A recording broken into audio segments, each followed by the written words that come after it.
Yeah, so I started doing that last year. I just like to do it because it's my opportunity to kind of be out there, take in my own thoughts, and more just inspect the field, see if I notice any major divots or uh, things in the field that might affect me during the run of play.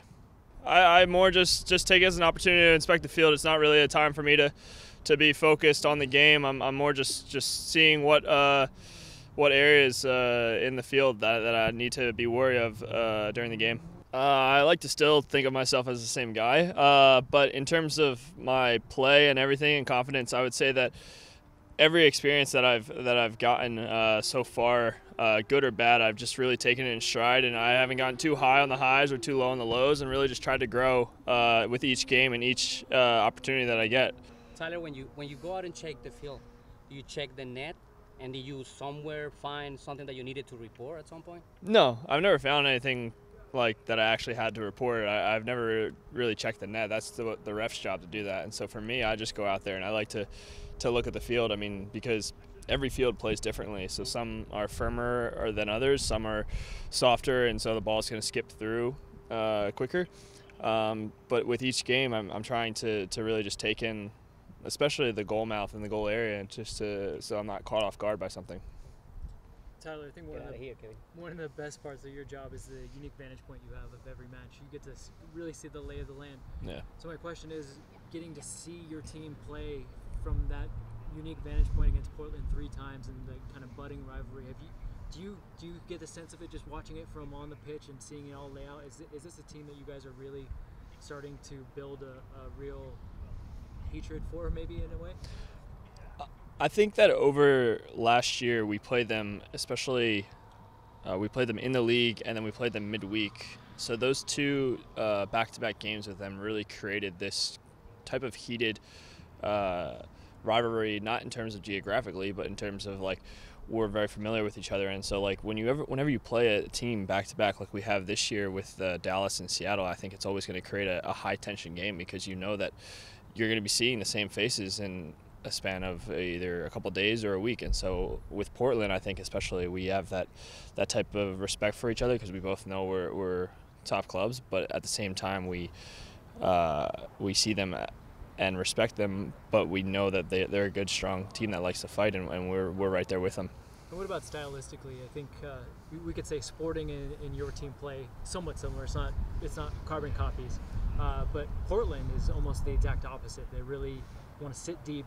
They want to transition, whereas you guys want to be on the front foot. So when those two styles come together, it could be an explosive game, right? Yeah, no, absolutely. I mean, they sit back and they really try to counter and hit you on the counter hard. And so we're definitely prepared for that, and we're going to adapt our style of play. I mean, we're still going to play our style, and it's our game, and they have to adapt to us as well. But we're going to be cautious of that, and we know what to expect. From a communication standpoint, is that the toughest type of game for you? You have to really move your guys around while basically being 40 yards behind the play for large swaths of the game. For games like this where teams counterattack a lot, it's especially important to offensively mark. When our team has the ball, we have to make sure guys are pushed up to the appropriate players so that way we can stop the counter as quickly as possible. And when a team is counterattacking, everything happens fast and faster than normal style of play. And so for us to make sure that everyone's organized and knows where they're going and knows what their role is very important.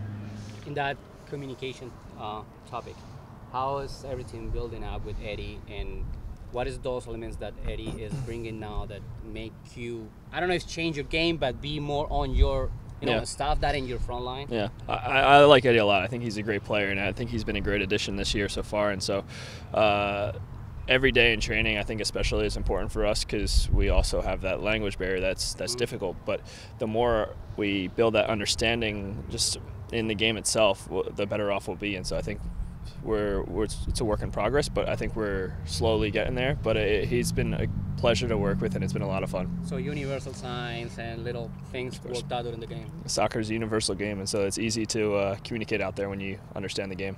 And it helps in some way that Edward is, like in the same line, is Yeah. coming back between the two center backs, Yeah. and he can help with that. Yeah, and Edward's English has gotten a lot better this year or since he's gotten here. So I'm able to talk to Edward and tell him something to tell to Eddie. So that this really has a good partnership up the spine of the field. And in the style of play, it matters that they both come from Colombia and they got, the same idea of the way they play.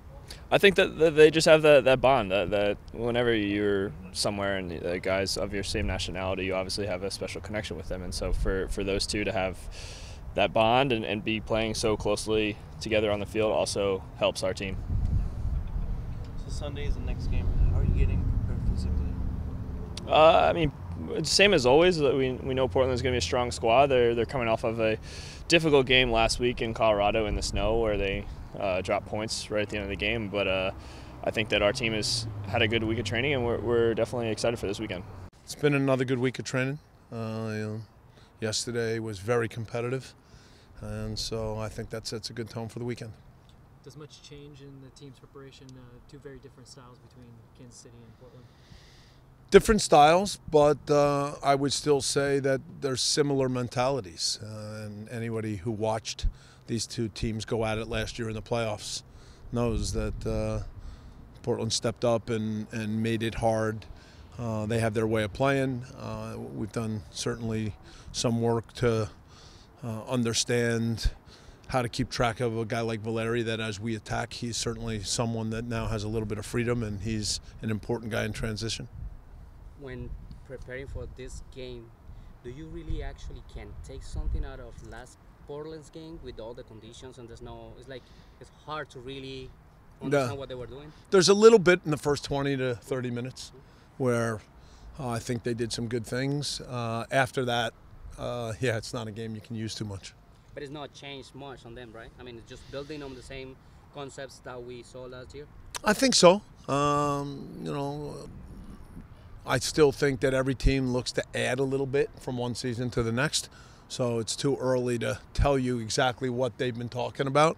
I know that they're a team that has a strong block. They're very good in transition. They're good on set pieces. So those are important areas.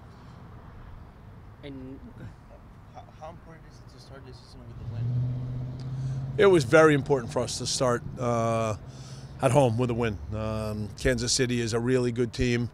We had our chance at the end of last season in Kansas City, and it's a game that we still, of course, remembered. But it's also just a good test to play against a team where you've got to really compete at a high level. And I thought on that end, our guys did a very good job.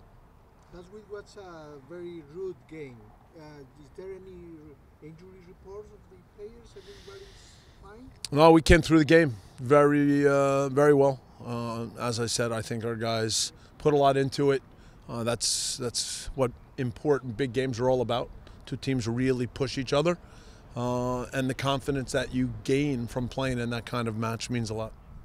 I saw two balls from Edward, one for the goal, and then another one in the first half for Carlos. Really good ball crossing that we didn't see from him last year. Is that part of his growing that you're asking him more on that side of the ball too? I thought Edward had a very good game, and his reading of space, his ability to find the right pass, looking forward in the right moments, hitting the diagonal ball. So all things that he can do, and he had a really strong game. How far is Fito in terms of? He's a week further, but I still think this is going to take a few more weeks. So it's not the kind of thing you can just answer every day. It needs a little bit of time. But he's a good guy. We see the qualities. He still has such a special way around the goal. And now it's just trying to keep pushing him in terms of the overall fitness. I also have talked to him and shown him some plays where I know he can, in the right moments, be a little more explosive. And really, when there's an advantage, go quickly, whether that's without the ball or with the ball. So there's things that we're still challenging him with, and we just hope that we can keep building every week.